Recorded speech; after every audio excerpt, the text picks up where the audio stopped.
The tension was so thick and rich that Captain Armand Nelson of the Prometheus could have drizzled it over hot pancakes like syrup, and it wasn't so just for him alone. The whole crew of the Juggernaut-class vessel was itching to just get on with the war and end the staring contest. They were right on the border with the Intakana at the southernmost connecting tip between their empire and the space of the Terran Republic. Everybody knew beyond any doubt that the fight would begin soon. Captain Nelson had no doubt about the outcome in his mind, however. We're much stronger than the Intakana, and we have assets they do not, right behind their lines. It was enough to put a smile on his face despite the tension. Few Terran soldiers really knew how much work had gone into preparing for the battle ahead. He recalled the mission briefing before his departure to this hyperlane. The war began when the challenge was issued and was decided before our first shot was ever fired. It was only in the aftermath of the briefing, after reviewing all the many notes and trigger events that were supposed to prompt certain actions of his own, that he truly understood what that meant. And on this day, the first trumpet of doom for the Intakana Confederation rang. His comm station beeped to draw his attention. "Play it out loud, for the whole ship to hear." His soft voice took on a commanding air he rarely used, and it briefly startled his aide to hear him speak that way. Her eyes shot to him from where she was previously looking, as if unsure it had actually come from him. Having confirmed the reality of her ears, she tapped the ship-wide comm channel and played the message. On this day at 3 p.m. Terran Capital Time, we of the Kana Liberation announce our rebirth and our freedom from the Intakana, their confederation, and all states to which our bodies have been sold for generations. We celebrate this day with attacks on 14 installations and 57 cities across 5 planets, and we formally request admittance into the Terran Republic as citizens. Our people are your people, and your people are our people, if you will have us. Another transmission beeped, and the stunned blonde officer looked his way a second time. Understanding dawned on her as she realized he was expecting this, and he nodded again. The transmission played for the whole ship, just as it did for every other in every Republic fleet. The Terran Republic has voted to accept the Kana Liberation citizens as members of the Republic, with all the rights and securities of any human, the freedom to travel, to work, to petition the court for redress of grievances, and to life, liberty, and the pursuit of happiness. Fingers trembled among the experienced officers who understood the implications of that declaration. The vote was too quick, and its meaning was doubtless. But for the rest of the galaxy, it carried on to clarify. As our people are being held against their will through the ancient crime of forced labor, that scourge of liberty called slavery, the Terran Republic Senate has voted unanimously for the declaration of war upon the Intakana Confederacy and all their supporters, and President John Brown has signed the declaration at this moment, 3:01 p.m. Terran Capital Time. All fleets are to engage with the enemies of liberty, secure the freedom of our people, and the freedom of all Republic citizens, no matter where they may be. The transmission died, and Captain Nelson took one brief second more of his life, letting the gravity of the moment settle in on his soul before he said, "Enter the hyperlane, and ready all weapons. We have a job to do." The ship moved gradually for a moment, and it seemed the stars, which despite expanding with the universe seemed ever so still, were going to stay as twinkling dots to his eyes, until they didn't.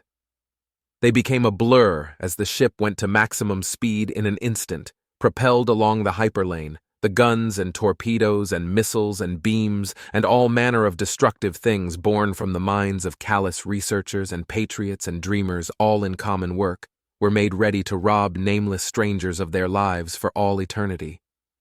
It would be better for all life if there were nobody brave ever born, if evil and good were both cowards. Nobody would ever take from any other, and everyone would be safe. Or failing that, if only everyone who longed to oppress were a coward, if evil created terror in the heart, then good would triumph every time and easily. But I don't get to have either of those worlds. I'm stuck with this one. On the other side of this lane is the Intakana fleet, the vast majority of their numbers, brave. Do they come in male or female or both? Or something else? Dead gods. I don't even know what they look like, and I'm going to have to slaughter them by the thousands. The captain's thoughts boggled even himself as he steeled his nerves. In a way, it was worse than the fight against the sacred dark. Those had been more advanced, even if they were less numerous, against the Intakana, with the Prometheus in the lead and their greatest admiral en route to join him and probably only months away. This gave him a sense of guilt he lacked before. But then, there was no more time. The white light that blurred the screen in the glow of countless stars was gone. The black of the night sea returned, and in front of him were arrayed some 400 ships to his 70. They're outnumbered, he thought, as he shouted out loud, "Fire!" The ships of the Intakana came on bravely, and they made up for their lack of range by waiting directly at the hyperlane exit point, thus robbing Captain Nelson of the long-range advantages of his ships. Lightning and plasmic weaponry fired back and forth. Torpedoes shot off out of nowhere as a lucky AI hack destroyed a guidance system, and they shot off course to disappear into the dark, leaving the battle behind forever. I wonder if they'll still be sailing on for 1 billion years or so. Maybe they'll hit some other poor ship from a species that hasn't even evolved intelligence yet, and they'll wonder about us now. It was a stray, pointless thought that he quickly set aside. The Prometheus was a favorite target. Its size, its fame, its power to repair and build on the way, thanks to the massive atomic assembler nestled near the engine core which harvested elements that stars and supernovas cast off, or could even break down the materials of asteroids if needed, all made it a tempting and strategically significant point of attack. If my ship is destroyed, it will go a long way toward boosting the Intakana's belief in their victory, but then, our engineers thankfully understood that. He couldn't help but smirk at the thought as torpedoes and missiles exploded against the shields, while their phaser fire only glowed in futility. The shields wouldn't hold forever, but it didn't need to. His fleet spread out on the wings and began to batter the outside of the Intakana formations. The goal of the Intakana was clear. Those on the wings were trying to encircle and pound the Terran armada from all sides, while the core was meant to destroy the Juggernaut-class flagship. Die, the captain said, not of their ships or their lives, but of their hopes, and watched as the encirclement attempt became a death sentence, with the smaller ships of the Intakana exploding in fire as they spread out, weakening the wings instead of strengthening them. The battleships that made up the majority of the fleet began to sail into the gaps like birds of prey, the close-range fire causing even greater damage than it would have at range. Here and there, a battleship joined the Intakana fleet in death, going out in a blaze of glory that diminished his fleet only slightly and costing the Intakana far, far more. From 400 to 300 and 300, down to 150, and down, down, down they went. The death rate spiked as the target-rich environment became target-poor. Poor bastard. He did the best he could. Captain Nelson thought briefly as he could feel the resolve of his enemy to fight to the very last ship.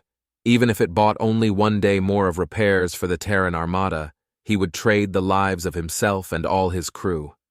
Worthy enemy. He offered quiet praise as the explosions of ships became a cascade, and the flagship of the enemy fleet, which somehow survived until the final hour of its armada, came barreling forward. The last command of the opposing admiral was obvious, as all their remaining ships turned fire directly against the Prometheus. Cannons, remaining missiles, torpedoes, and beam weapons finally saw the collapse of his shields. "You glorious bastard," Captain Nelson muttered as the flagship continued forward. The shields were somehow holding, and it took a full minute to realize why. Life support is an expensive thing, energy-wise, even in the ships of the Terran Republic. It was well understood that a fleet was essentially just colonizing space by wrapping metal around it, and life support was the most important feature. From cycling oxygen to disposing of carbon dioxide, it required a lot of energy to keep everybody alive. But what if you didn't have to do that? All that energy for all systems concentrated in only 1 or 2 areas. "That mad bastard has killed his crew," Captain Nelson said in disbelief. If all he kept alive was the bridge, the shields could be, at least for a little while, on par with the most advanced ships in the Terran Empire. "Bring it down!" He shouted the order, but the handful of remaining enemy ships seemed to have imitated their admiral and flew on intercept courses, becoming shields to let that one ship through. They died at the side of their flagship and bought the precious minutes necessary for the unthinkable. For one brief second, the view screen of the Prometheus was dominated by the front of the long ship of the Intakana, and then there was only white flames as the ship exploded against the Prometheus, rocking the flagship of the Terran Empire so badly that on every deck, people fell and tumbled to the floor. "Damage report!" Captain Nelson shouted as his crew righted themselves, and after a brief quiet, the answer came. "Forward weapon array incapacitated. Repair bays 1 through 6 are destroyed, and shield system is offline." I wish I knew that one's name. He was on the wrong side, but he was brave, and deserves to be remembered for that, if nothing else. He was as brave as Admiral Yamamoto.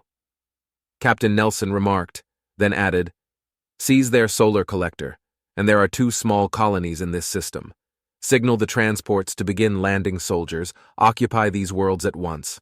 Order the repair ships to get to work, and then gather 20 ships to seize the collectors in the 2 neighboring systems. We'll be moving out within 3 clock days." "Sir, is that really enough time?" his first officer asked, and to the man's surprise, Captain Nelson denied it. "No, it isn't, but this was the majority of their fleet. They were trying to buy time. If we give it to them, they'll just build another. Even if we're damaged, we can still win if we don't have to fight. Admiral Pike will be joining us with reinforcements soon. All we have to do is take down the surrounding undefended systems. We can handle that much while they are forced to scramble. I want their shipyards under Terran control before they can raise another fleet like that one. Don't you?" He raised an eyebrow, and his first officer quietly accepted the question as an obvious truth. The war, such as it was, had begun, and they now had their first victory. 9 Terran ships had paid the ultimate price, with 24 more seriously damaged. Weeks of repair would be needed, and to build 9 more ships in the Sol system would take a full year. To build them on site with the Prometheus would take 4 times that, but in one stroke, the Intakana had lost over 80% of their defense force. The remaining 20% would be scrambling to respond to both the Terran Republic and the Kana Liberation Front. I doubt the rest of the Confederation will be all that eager after the cost of this one battle gets out. The captain pondered, and then felt himself relax as the defenseless colonies grew larger on his screen when his ship began moving in to support the troop transports that would bring the reality of war to the very homes of the Intakana people. "Cry havoc, and let slip the dogs of war," Admiral Pike shouted as she approached the fleet of the Makatari. It was an open transmission that went out and would definitely reach the whatever passed for the ears of the strangely fungoid species. Though she doubted it would be recognized as the line belonged to a millennia-dead human playwright, it was catchy enough that she favored its use now, and more importantly, it fit her mood. It was the first action she'd seen since the destruction of the flotilla of Intakana ships en route to the ascended Ko, and though the action had kept them out of the war, it continued to prick her conscience. Her one consolation was the promise of real action, and the Makatari were kind enough to offer that gift to her. With 300 ships to her 100, it should have been an act of madness to engage them. But for the woman born in Zambia 47 years earlier, life had been no crystal stair, and adversity had toughened her feet to bear the shards of glass and nails fate had laid in her path of ascension. Now she walked through fire. "Break! That! Line!" she ordered as she set the fleet lock to target the flagship. The Makatari were not as numerous as the Intakana, but their shields were better and their fleet faster. Her plan, her goal, in taking the circuitous path to joining up with Captain Nelson was simple. Force the Makatari to defend their own territory, threaten them and the other Confederation member states to force them to make the impossible choice between defending their homes and winning the war. I wonder if they know they can't win. She pondered the question as the flagship exploded in front of her, and she released her control over the other ship's weapon systems to allow them to individually target their own objectives. The raw intimidation of the instant destruction of their mightiest ship was bound to hurt their morale, and perhaps it clued them in to the futility of resisting the onslaught of the Terran fleet, because unlike what she read of the engagement with Captain Pike and the Intakana, the formation of ships fell apart completely. The squads and even individual ships seemed to be acting of their own accord. Are they undisciplined, or do they just centralize control so much that the loss of their leadership effectively cripples them? She wasn't sure, but whatever the case, the Makatari's ships were in chaos. Her vessels began to break down into coordinated squads. Wolf packs of battleships and smaller cruisers soared like raptors, targeting engines with mass fire to batter down the enemy shields and deny them their only other advantage. It was a brief battle, and one she knew was reaching the Matakari homeworld in real time thanks to their knowledge of subspace electron spin code transmission. The Matakari collective consisted of only 9 worlds, 2 of which were in their home system, but they had massive energy needs, and as such had even more solar collectors than the Intakana, which was also the reason they could muster a fleet of the sort they had. At least one such fleet. Some of the ships of the collective had engaged their emergency drives. The white glow on the rear of the little X-shaped ships was a dead giveaway. "Let them go," Susan said into the fleet communication line. "Destroy any ship that doesn't surrender or flee, but ignore the rest. They're too few to pose a threat, and we'll catch up with them anyway soon enough." It was a thin excuse. "It's mercy, though, and I kind of need to give mercy to someone right now. There's no reason to kill people who have already given up fighting," she thought, though at heart she knew what she really wanted was to atone, in some small way, for her actions months before. If the battle had distracted her, the mercy appeased her, at least a little. When the battle was over, she had suffered only 2 ships destroyed and 30 damaged enough to incapacitate them for the next few months, compared to 3/4 of the Matakari fleet suffering similar fates in deaths and damage. "Split the fleet, Alpha through Gulf, seize the collectors of the North Path, Hotel through November, the South. We'll go through the center, and we'll rendezvous with Captain Nelson in the Caspian system." The next few days, as her fleet spread out to the trio of hyperlanes that made this system important enough for the Makatari to roll the dice on defending, would prove the decision a good one. After first one jump, then another, and finally a third, all 3 systems fell with barely a shot fired, and that was when the Makatari reached out to Admiral Pike. They had no face in the usual sense, nor spoken language. Rather, they communicated through complex chemical chains that to human noses were a pungent odor, and as such they required a specially built translator to convert scent to sound and sound to scent. "What are your terms?" was the only thing they said, and they said it on a loop while awaiting her reply. Admiral Pike felt that brief moment of ease in her soul that came with the knowledge that a job had been well done. Out of all the 6-member species of the Confederation, the Makatari were the second weakest, but they were the most strategically significant in defeating the strongest. What made them weak was not their fleet or the quality of their ships, but rather they were overly amenable, an easily bullied species once they encountered someone stronger than themselves. It was almost sad. Their fleet fought as well as could be expected, but the moment they became more afraid of us than the Intakana, they were ready to fold. She thought, and it probably hadn't hurt that Terran media and historical dramas showed humans as battle-hungry warriors quite often. It was in her mind for the best, really. With their collapse, the Intakana would be cut off from any reinforcements from the smaller member states. "As long as the Ascended Co do not enter the war, we will win easily," Admiral Pike thought, not for the first time, and not likely for the last time either. She had no doubt of that.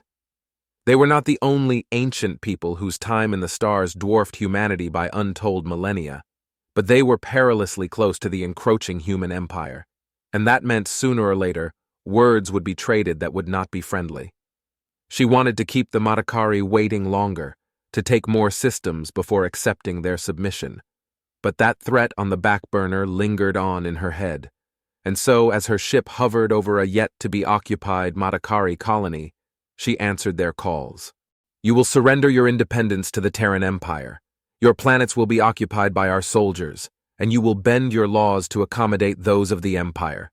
This means the use of forced labor will be prohibited, not just of our people, but of any people of any species.